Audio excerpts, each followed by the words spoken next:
Hey everyone, welcome to practice mock. आप सभी का स्वागत है आज के सेशन में। आज कुछ अच्छे लेवल के वोकैबुलरी के क्वेश्चंस करेंगे हम। तो लेट्स बिगिन टुडेज सेशन। देखते हैं कौन से क्वेश्चंस है प्रीलिम्स लेवल के। तो डायरेक्शंस देख लेते हैं एक बार क्या दे रखा है। In the question given below a sentence is given with a blank. The sentence is then followed by 5 alternatives out of which 1 will fit the blank. ठीक है, क्वेश्चन में क्या है, एक सेंटेंस दे रखा है आपको। सेंटेंस के साथ 5 वर्ड्स हैं। इन 5 वर्ड्स में से कोई एक वर्ड वहाँ पे फिट होगा। Choose the alternative that will fit in the blank most appropriately and make the sentence grammatically and contextually correct। और जैसा कि क्वेश्चन देखने से हमें पता चल रहा है कि जो करेक्ट वर्ड है वो हमें फिट करना है सेंटेंस में। तो वो देखते हैं सेंटेंस क्या कह रहा है और कौन सा वर्ड यहाँ पे फिट होगा।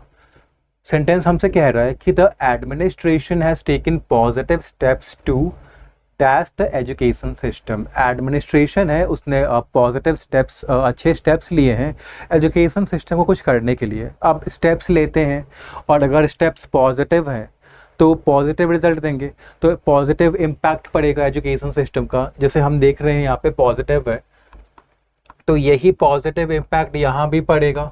ठीक है, पॉजिटिव इम्पैक्ट पड़ेगा।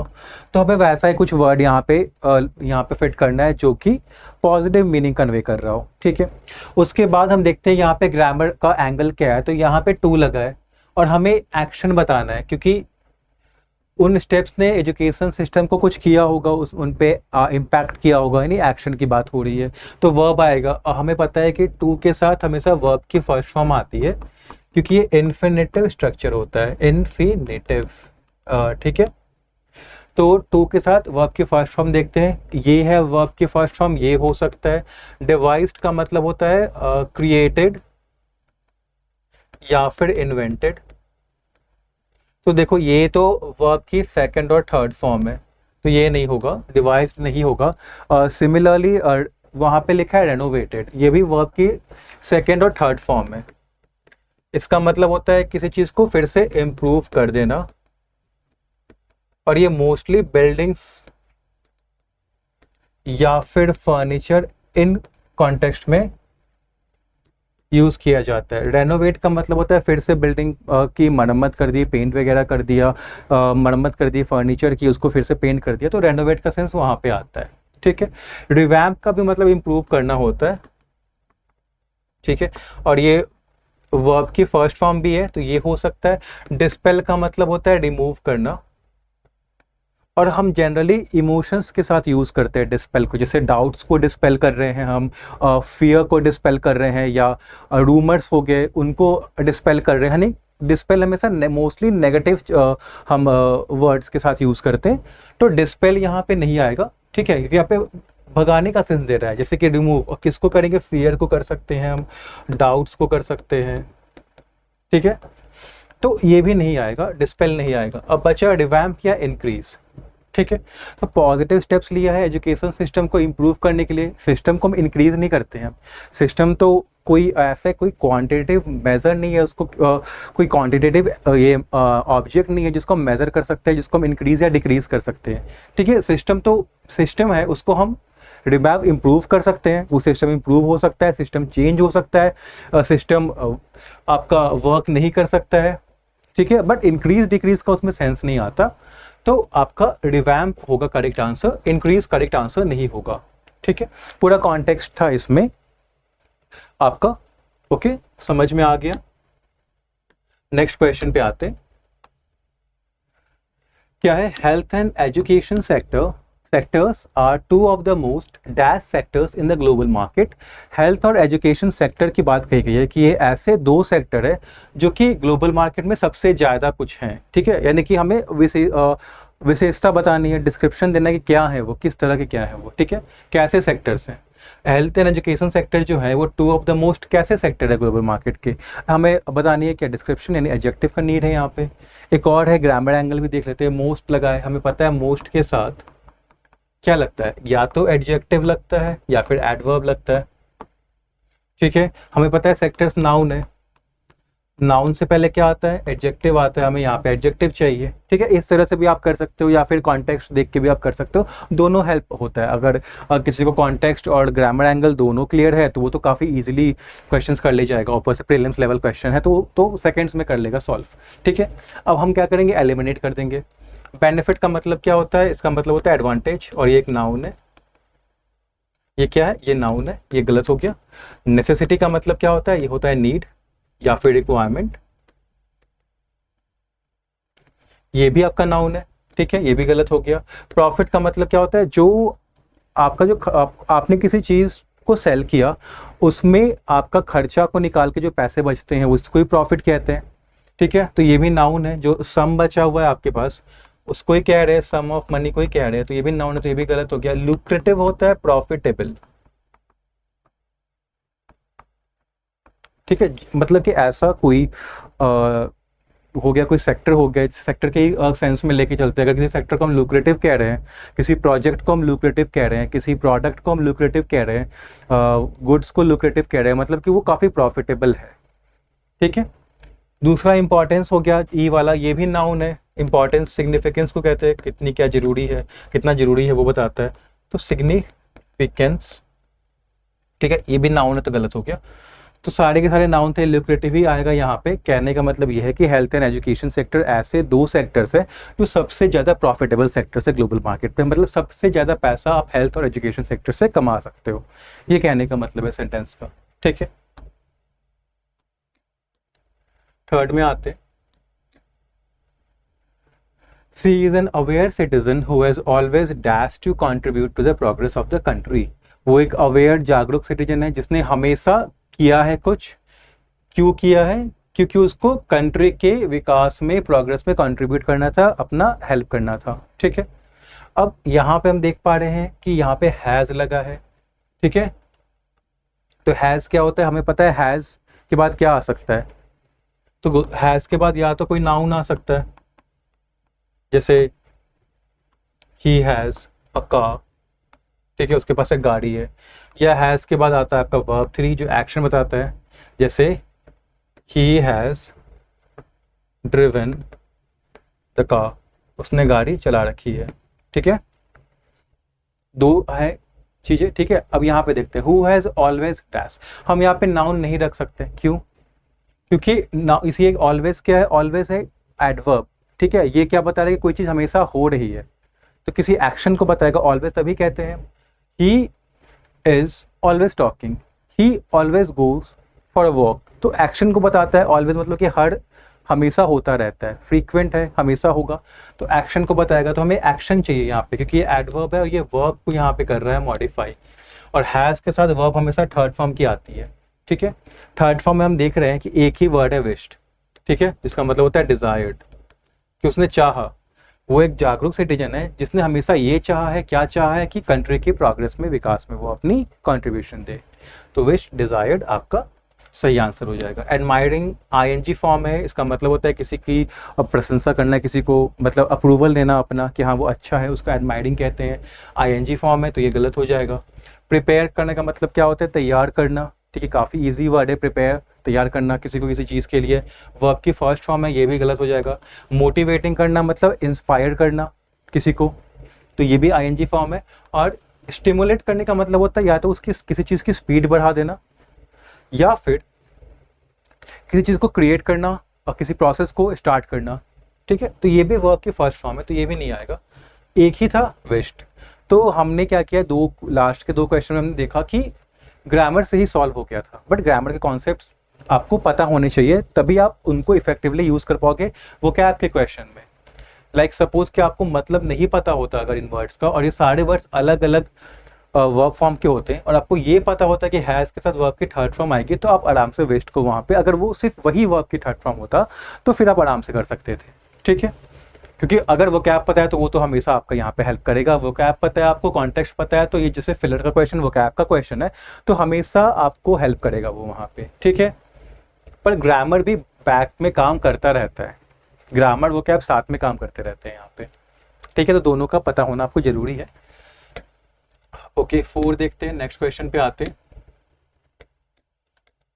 फोर्थ में क्या है कि in the beginning I looked dash and could not find quite the car I dreamed of. ठीक है, कह रहा है कि शुरुआत में क्या हुआ कि उसने देखा और जो उसकी सपने की गाड़ी थी, जैसी गाड़ी वो चाहता था, वो उसको नहीं मिल पा रही थी, वो नहीं ढूंढ पा रहा था उसको। ठीक है, लुक्ड है। ठीक है, अब लुक्ड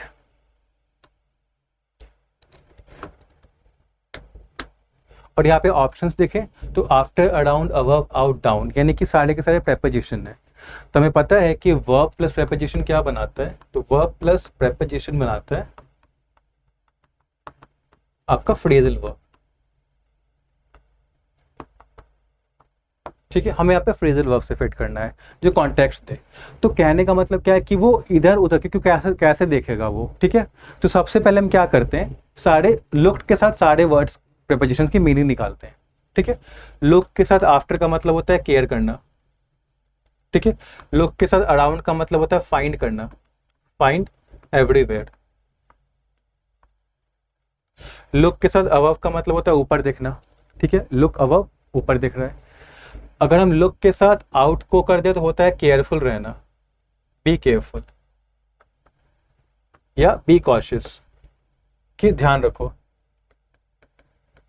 और लुक के साथ अगर हम डाउन को लगा दे तो इसका मतलब होता है किसी को to consider someone inferior, to consider someone inferior. ठीक है, मतलब कि किसी को आप अपने से छोटा समझ रहे हो या फिर आप खुद को बहुत ज़्यादा महान समझ रहे हो, किसी पर्सन के बारे में कह रहे हैं। ठीक है, कि कोई पर्सन ऐसा है जो खुद को बहुत समझता है कि वो बहुत बड़ा इंसान है और सामने वाला जो उसकी खड़ा है वो छोटा है, तो he is looking down on that person, तो उस सेंस में आता है। ठीक है, तो अब हमने सबका मीनिंग देख लिया, हमें पता है कि लुक, वो किसने क्या क्या होगा, उसने हर जगह जाके देखा होगा, जितने भी शोरूम से देखा होगा उसने, उसको नहीं मिल रही होगी गाड़ी, तो क्या होगा, उसने फाइंड किया होगा शोरूम में, तो लुक्ड अराउंड वाला मीनिंग यहाँ पे कन्वे हो जाएगा। ठीक है, आते हैं नेक्स्ट क्वेश्चन पे। क्या है, the RBI has played conservative in dash a rate cut off just 25 basis point. अब ये आपका थोड़ा सा ट्रिकी क्वेश्चन है। ठीक है, RBI ने क्या किया है, कंजर्वेटिव प्ले किया है और उसने रेट कट किया है 25 बेसिस पॉइंट का। अब यहाँ पे जस्ट है, मतलब ओनली 25 बेसिस पॉइंट का वो उसने रेट कट किया है। कौन सा वर्ड यहाँ पे फिट होगा, इन है। ठीक है, इन क्या होता है, प्रेपोजिशन होता है, और प्रेपोजिशन के बाद क्या आता है, उसका ऑब्जेक्ट आता है। ऑब्जेक्ट क्या हो सकता है, वो हो सकता है नाउन, वो हो सकता है प्रोनाउन, वो हो सकता है जेरेंड। जेरेंड क्या होती है, वर्ब की आईएनजी फॉर्म होती है जो नाउन का काम करती है। ठीक है, हम देख पा रहे हैं सारे के सारे यहाँ पे क्या है, वर्ब ही है, introduce, proposed, improving, decrease, announcing. Noun तो है नहीं, प्रोनाउन तो है नहीं, तो ये दोनों तो नहीं हो पाएंगे। जेरेंड देखना पड़ेगा, तो अनाउंसिंग जेरेंड हो सकता है, इंप्रूविंग जेरेंड हो सकता है, कि दोनों वर्ब के आईएनजी फॉर्म है। ठीक है, तो ये सब नहीं हो पाएगा आपका प्रपोज, इंट्रोड्यूस और डिक्रीज। मतलब पता है, इंट्रोड्यूस करने का मतलब होता है किसी चीज़ को सामने लाना, कोई नया चीज़ मार्केट में लाना, कहीं पर भी लाना, उसको कहते हैं इंट्रोड्यूस करना। या खुद को किसी से, आप किसी को मिलवा रहे हो किसी से कि हाँ देखो ये है, ये मेरे चाचा हैं, ये मेरा फ्रेंड है, तो आप इंट्रोड्यूस कर रहे हो। प्रपोज का मतलब होता है सामने, एक तो प्रपोज का मतलब आप सभी को पता होगा वो क्या होता है। दूसरा प्रपोज का मतलब होता है कि आप किसी के सामने अपना प्लान या सजेशन रख रहे हो। इम्प्रूविंग अच्छा करना होता है। ठीक है, किसी चीज़ को अच्छा बनाना, बेटर बनाना। डिक्रीज का मतलब घटाना होता है। अनाउंसिंग का मतलब होता है कि आपने कोई चीज़ बोला है कि आप ऐसा करोगे या आप कुछ लेके आओगे। अब या तो आरबीआई ने ये रेट कट को इम्प्रूव किया होगा या रेट कट के बारे में उसने अनाउंसमेंट दी होगी। अब सारा का सारा यहाँ पे हमें पता चलेगा इस वर्ड से। ठीक है, और इस वर्ड से। प्लेड कंजर्वेटिव का मतलब होता है प्ले सेफ। प्ले सेफ हम कब करते हैं, जब हम केयरफुल होते हैं। और केयरफुल हम कब होते हैं, जब हम वाइज होते हैं, क्योंकि हमें पता होता है कि कुछ रिस्क है तो हम केयरफुल हो जाते हैं, मतलब हम अपना विजडम यूज करते हैं, अपना इंटेलिजेंस यूज करते हैं। तो ये पॉजिटिव वर्ड है, तो हमें पॉजिटिव वर्ड वाला ही चाहिए यहाँ पे। ठीक है, हम देख पा रहे हैं कि इंप्रूविंग भी पॉजिटिव है, अनाउंसिंग भी, तो अनाउंस करना कुछ, ठीक है, पॉजिटिव ही है, काइंड ऑफ, नेगेटिव तो है नहीं। अगर हम देखिए, अगर इंप्रूविंग तो पॉजिटिव है, अनाउंसिंग डिपेंड करता है कैसा, बट यहाँ पे पॉजिटिव ही लेंगे हम उसको। ठीक है, तो आरबीआई क्या है, उसने सेव किया है। अब कॉन्टेक्स्ट पे आते हैं।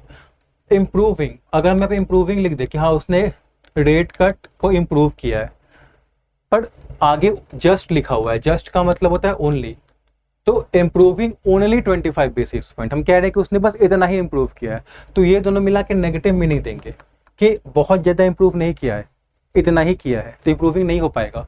ठीक है, क्योंकि अगर हम उसने केयरफुल रहा है, केयरफुल वाला काम किया है, तो उसने कुछ अच्छा काम किया होगा, जो आरबीआई जो है उन्होंने कुछ अच्छा काम किया होगा, तभी वो केयरफुल रहे हैं। ठीक है, तो यहाँ पे क्या है कि नेगेटिव मीनिंग नहीं आएगा कि वो केयरफुल रहे हैं क्या करते हुए, तो उन्होंने बस इतना ही से इम्प्रूव किया है, तो केयरफुल कैसे हुए वो जब उन्होंने नेगेटिव उसका रिजल्ट आ रहा है, तो ये इलॉजिकल है, तो इम्प्रूविंग नहीं होगा। अनाउंसिंग होगा कि हाँ उन्होंने केयरफुल स्टैंस लिया है, उन्होंने सेफ प्ले किया है सिर्फ 25 बेसिस पॉइंट का रेट कट करके, रेट कट अनाउंस करके। ठीक है, तो यही था आपका। नेक्स्ट क्वेश्चन पे आते हैं 6 पे। अब यहाँ पे से पैटर्न थोड़ा चेंज हो गया, तो डायरेक्शंस पे आते हैं। In the question below a sentence is given with 4 words highlighted in bold. एक क्वेश्चन में 4 वर्ड्स बोल्ड में हाइलाइटेड है। One of these 4 words may either be wrongly spelled और inappropriate in the context of the sentence, मतलब या तो उनकी spelling गलत होगी या तो कॉन्टेक्स्ट उनकी वो मीनिंग अपनी मीनिंग के साथ इस सेंटेंस की मीनिंग में फिट नहीं हो रहे होंगे। Find out the word which is wrongly spelled और इनएप्रोप्रिएट, वो वर्ड हमें ढूंढना है जो कि रॉन्गली स्पेल्ड है या इनएप्रोप्रिएट है, अगर है तो। If all the words are correctly spelled and appropriate in the context of the sentence, mark E as your answer. अगर सारे वर्ड्स करेक्ट है तो हम ई आंसर मार्क करेंगे। चलिए स्टार्ट करते हैं अपना काम, जो हमारा काम है, यानी कि डिटेक्टिव वाला काम करना है कि कौन सा वर्ड गलत है। हम पता लगाएंगे यहाँ पे कि था ना वो सीआईडी में पता लगाओ दया पता लगाओ, तो हमें अभी पता लगाएंगे यहाँ पे कि कौन सा वर्ड गलत है। ठीक है, तो क्या है, outraged Balboa denied all charges and demanded that he be taken to Spain to stand trial. क्या था कि आउटरीच्ड का मतलब क्या होता है, इन एंगर, मतलब गुस्से में बाल्बोआ ने क्या किया, डिनाई कर दिया, रिफ्यूज कर दिया सारे चार्जेस, जो भी उसके ऊपर चार्जेस लगाए गए थे, जो भी उसको बोला गया था कि तुमने ये गलत काम किया है, तुमने ये क्राइम किया है, उसने सारे चार्जेस गुस्से में रिफ्यूज कर दिए, खारिज कर दिए, मना कर दिया। एंड डिमेंटेड का मतलब होता है insane, and insane that he be taken to Spain, कि उसको स्पेन ले जाया जाए, वहां पे वो ट्रायल पे खड़ा होगा, वहां पे उसके साथ जस्टिस किया जाए। ये तो थोड़ा सा हो जा रहा है, हमें इलॉजिकल लग रहा है इंसेन। एक्चुअली यहाँ पे क्या होना चाहिए, डिमेंटेड ने डिमांडेड होना चाहिए, कि उसने क्या किया, बाल्बोआ ने पहले क्या किया गुस्से में, उसने तो सारे चार्जेस अपने अगेंस्ट खारिज कर दिए, बोला कि गलत है, और ये डिमांड किया कि उसको स्पेन ले जाया जाए जहां पे उसके साथ जस्टिस हो। ठीक है, तो डिमेंटेड नहीं होगा, डिमांडेड होगा, तो डिमेंडेड हमारा गलत था। ग्रामर के एंगल से देखें तो एंड है तो पैरेलल स्ट्रक्चर होगा, एंड के साथ क्या जुड़ा है, वर्ब की सेकंड फॉर्म, तो इधर भी हमें वर्ब की सेकंड फॉर्म ही चाहिए थी। डिमेंटेड तो एडजेक्टिव है, ठीक है, तो वो गलत हो गया वैसे भी ग्रामर एंगल से। ठीक है, आते 7 पे। सम रेलवे कंपनीज, कुछ रेलवे कंपनियां हैं, whose bridges had to be modified to cross the canal demanded compensation। मतलब कह रहा है कुछ रेलवे की कंपनियां हैं जिनके ब्रिज को मॉडिफाई करना पड़ा, चेंज करना पड़ा कनाल को क्रॉस करने के लिए, उन कंपनी ने कंपनसेशन डिमांड किया है कि आपने हमारा ब्रिज चेंज किया तो हमें पैसा भर दो ब्रिज का। ठीक है, अब यहाँ पे गलती यहाँ पे है, देखो हु इज, ये लिखा नहीं, ये मतलब होता है हु इज, और देखो some railway company who is bridges, मतलब कुछ रेलवे कंपनी है वो ब्रिज भी है, इलॉजिकल है, रेलवे कंपनी भी है ब्रिज भी है, रेलवे कंपनी ब्रिज कैसे हो गई। सेकंड की हु लगता है पर्सन के साथ, रेलवे कंपनी पर्सन थोड़ी है, वो तो एंटिटी है, ठीक है, नॉन लिविंग थिंग है, ये ऐसे गलत हो गया। बात क्या कह रहा है कि ब्रिजेस उन रेलवे कंपनीज के थे, रेलवे कंपनीज जिनके ब्रिजेस, यानी पोजेशन दिखाना था हमें यहाँ पे कि ब्रिजेस रेलवे कंपनी को बिलोंग करते थे, उन ब्रिज को मॉडिफाई कर दिया गया और उसके लिए उन्होंने कंपनसेशन डिमांड किया है कि हमें पैसा भर दो। तो हुज नहीं होगा, हुज होगा। ठीक है, हुज यानी कि इनका था, तो कहाँ पे गड़बड़ी था, हुज में। ठीक है, काफी इजी था, मुझे पता है आप में से बहुत होंगे ये आराम से कर दिया होगा। 8वें पे आते हैं, क्या है, इन 1975 at a camp for under 22 cricketers in Mumbai, Kapil Dev and his teammates were served 2 chapatis and a spoonful of vegetables at the end of a shaping practice session। ठीक है, क्या कहना चाह रहा है कि 1975 की बात है, एक कैंप था और अंडर 22 क्रिकेटर्स इन मुंबई। अब कैंप मतलब कि ग्रुप होगा, उनको एक जगह पे रखा गया होगा जहाँ पे वो आपका वो प्रैक्टिस कर रहे होंगे, ट्रेनिंग ले रहे होंगे, तो उस कैंप में, तो कैंप सही है, कैंप था वहाँ पे, कपिल देव थे उस कैंप में, ठीक है, और उनके टीममेट्स थे, उनको सर्व किया गया मतलब प्रोवाइड किया गया, क्योंकि खाने की बात हो रही है, ठीक है, चपातीज रोटीज को कहते हैं, तो 2 रोटियां बस मिली थी उनको, तो खाने का हम सर्व कहते हैं, ठीक है। तो ये भी सही है, ये भी सही है, चपातीज भी सही है, तो उनको सिर्फ 2 चपाती मिली और अ स्पूनफुल ऑफ वेजिटेबल, यानी 1 चम्मच के बराबर उनको सब्जी दी गई और सिर्फ 2 रोटी दिया गया। कब दिया गया? जब वो एक सैपिंग प्रैक्टिस सेशन से आ रहे थे। मतलब यहाँ पे सैपिंग नहीं होगा, सैपिंग होगा, स्पेलिंग की गलती है। सैपिंग का मतलब होता है एग्जॉस्टिंग, मतलब ऐसा प्रैक्टिस सेशन था जो एग्जॉस्टिंग था, मतलब एग्जॉस्ट करने का मतलब होता है थका देने वाला। तो प्रैक्टिस सेशन ऐसा था कि उन्होंने वो थकाने वाला था, मतलब बहुत ज़्यादा हार्डवर्क करना पड़ रहा था। सेंटेंस ये कहना चाह रहा है कि इतना हार्डवर्क करने के बाद भी कपिल देव और उनके टीममेट्स को सिर्फ 2 रोटी और 1 चम्मच सब्जी सर्व की गई थी। उस टाइम जब 1975 की बात है, जब वो कैंप में थे, अंडर 22 क्रिकेटर्स वाले कैंप में मुंबई में। तो गलती कहाँ पे था? सैपिंग की स्पेलिंग गलत थी, ठीक है। आते हैं 9th में। In the last few months high net worth individuals have pumped in blatant sums of money into real estate, ठीक है। अब ये अगेन ट्रिकी क्वेश्चन है, क्योंकि वर्ड्स का मतलब नहीं पता है तो यहाँ पे आप फंस सकते हैं। देखो, इन द लास्ट फ्यू मंथ्स तो बिल्कुल सही है, पास्ट के कुछ महीनों की बात हो रही है। हाई नेटवर्थ पता है, ऐसे लोग जिनके पास बहुत पैसा होता है तो उनका नेटवर्थ क्या होता है? हाई होता है। हाई नेटवर्थ भी सही है और लास्ट फ्यू मंथ्स भी सही है आपका।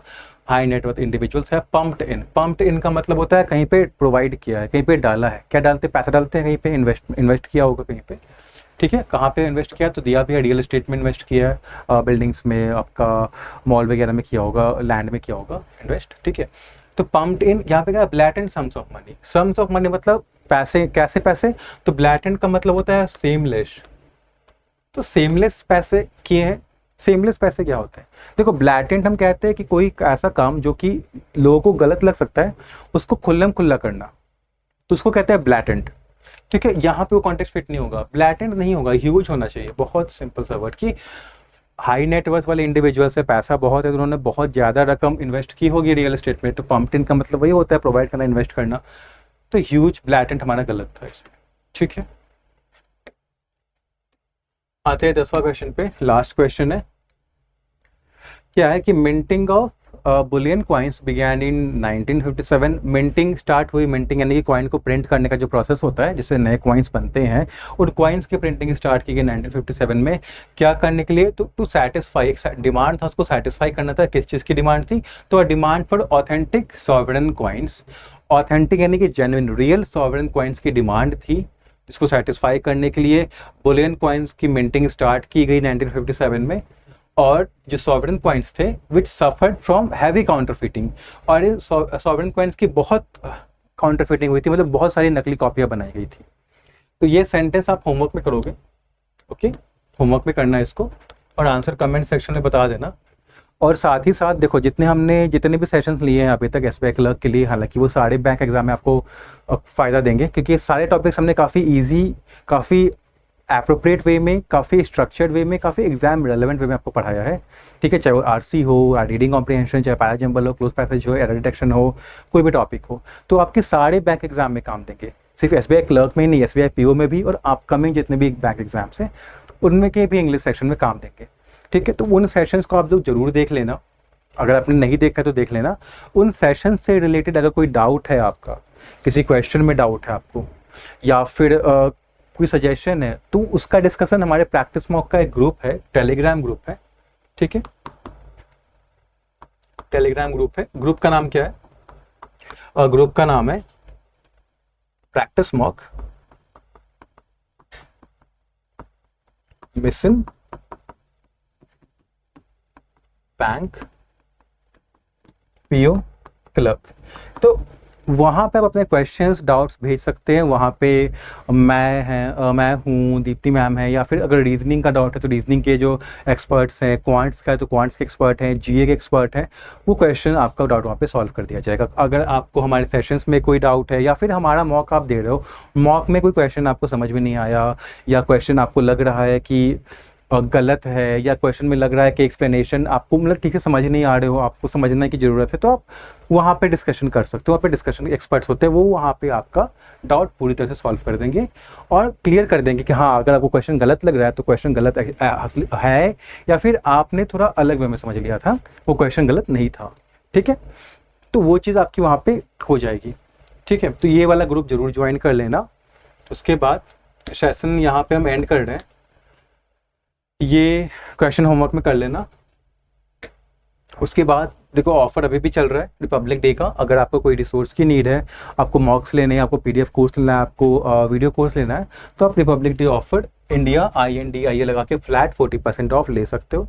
ठीक है, साथ ही में एक चीज़ मैं आपको और बता दूं कि SBI क्लर्क, हाँ, तो SBI क्लर्क का अभी वीकली लाइव टेस्ट चल रहा है जो कि हर ट्यूसडे को आता है। ठीक है, ट्यूसडे को शाम 5 बजे से वेंसडे को रात 10 बजे तक। तो आप वो वीकली लाइव टेस्ट ज़रूर दो, आपको रियल एग्ज़ाम एक्सपीरियंस मिलेगा, साथ ही आपकी हर वीक इम्प्रूवमेंट होगी, क्योंकि आप जो रियल कंपटीशन है, जो बच्चे जो एग्ज़ाम में आपको मिलेंगे, जो आपका रियल कंपटीशन हो गया, उनके साथ आपको परफॉर्म करने का मौका मिल रहा है। ठीक है, तो आपका एग्ज़ाम बिफोर एग्ज़ाम हो रहा है, बट क्योंकि यहाँ पे आपको इम्प्रूव करने का ही मौका मिलेगा। ठीक है, तो अभी SBI क्लर्क एग्जाम अपकमिंग है, तो उसका वीकली लाइव मॉक टेस्ट आपको मिलेगा। जैसे जैसे जो एग्ज़ाम आता है, SBI PO आता है, RRB PO आता है, RRB क्लर्क आता है, IBPS PO आता है, IBPS क्लर्क आता है, उसके लाइव मॉक टेस्ट आपको वहाँ पे लाइव टेस्ट मिलेगा। ठीक है, तो ये हमेशा रहेगा, तो आप हमेशा दो इसको। ठीक है, इसका कोई चार्ज नहीं लगता, आप आराम से दे सकते हो और काफ़ी बेनिफिशियल है आपके लिए, आपको देना चाहिए। ठीक है, तो यहीं पे करते हैं सेशन को एंड। कोई भी डाउट हो आपका, कोई भी सजेशन है, रिकमेंडेशन है, तो कमेंट सेक्शन में बताइएगा हमें, या कोई क्वेश्चन से रिलेटेड डाउट है तो उसका डिस्कशन टेलीग्राम ग्रुप में आप कर सकते हैं। ग्रुप का लिंक आपको डिस्क्रिप्शन बॉक्स में मिल जाएगा। ठीक है, टेक केयर, बाय। अब मैं आपसे नेक्स्ट सेशन में मिलूंगा, तब तक के लिए अच्छे से पढ़ाई करते रहे, अपने हेल्थ का ध्यान रखें।